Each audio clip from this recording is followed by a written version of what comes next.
তো হ্যালো বন্ধুরা, good morning. Actually আজ সকাল থেকে আমার মুডটা খুবই খারাপ ছিল, যেই জন্য কোনো ভিডিও আমি করতে পারিনি, কোনো রিলস বানাতে পারিনি। কারণ একটাই কারণ, আমার ভিডিওতে আমি আগে যেই ভিডিওগুলো আমি আপলোড করেছি সেগুলো কোনো কপিরাইট আসেনি। আর কপিরাইট আসেনি বলতে আমি যে আমার রিলসগুলো ইনস্টাগ্রামে, তো ইনস্টাগ্রাম থেকে আমি ডাউনলোড করে সেইখান থেকে আমি ইউটিউবে আপলোড করেছি। এবার কপিরাইট আসেনি, তো আমি সেভাবে প্রবলেম হয়নি, আমিও আপলোড করেছি। কিন্তু হঠাৎ সকালে যে ভিডিওটা আমি আপলোড করেছি, হঠাৎ দেখে কপিরাইট চলে এসেছে। তো আমি তো খুবই চিন্তায় পড়ে গেছি যে কপিরাইট চলে আসলো, আমার চ্যানেলে কোনো প্রবলেম হবে বা কিছু।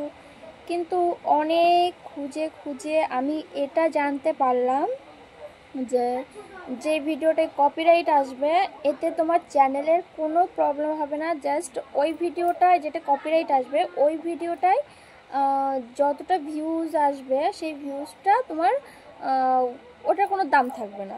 যেই ওটার ওই ভিউজটা, যে ভিডিওটা কপিরাইট থাকবে ওই ভিউজটার কোনো দাম থাকবে না।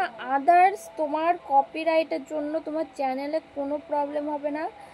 আর অনেকেই সমস্যায় আছো যে ডাইরেক্ট রিলস, আমার ব্যক্তিগত রিলস যেটা আমি ডাউনলোড করে ইউটিউবে আপলোড করি, এবার সেটার থেকে কোনো প্রবলেম হবে কিনা অনেকে জিজ্ঞাসা করেছো। অনেক ভিডিওতে দেখেছি বলে না, আমিও অনেক ট্রাই করেছিলাম জানার জন্য, কিন্তু কোনো চ্যানেলে আমি সেরকমভাবে পাইনি। কিন্তু আমি তোমাদের জানাচ্ছি যে নিজের রিলস নিজের আইডির থেকে ডাউনলোড করে যদি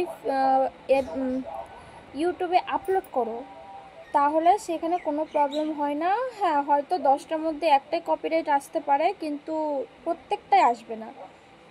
নিজের রিলস ইনস্টাগ্রাম থেকে ডাউনলোড করে সেটা ইউটিউবে দিতে পারো, এতে কোনো প্রবলেম হবে না। আর অন্যের রিলস যদি ডাউনলোড করে দিতে যাও তাহলে কপিরাইট আসবে। বাট নিজের রিলস নিজের প্রোফাইল থেকে ডাউনলোড করে সেটা ইউটিউবে দাও, তোমাদের কোনো প্রবলেম হবে না। এটাই তোমাদের জানানোর ছিল। যদি ভিডিওটা একটু উপকার হয় তোমাদের, তাহলে লাইক, কমেন্ট আর শেয়ার করে দিও। নমস্কার।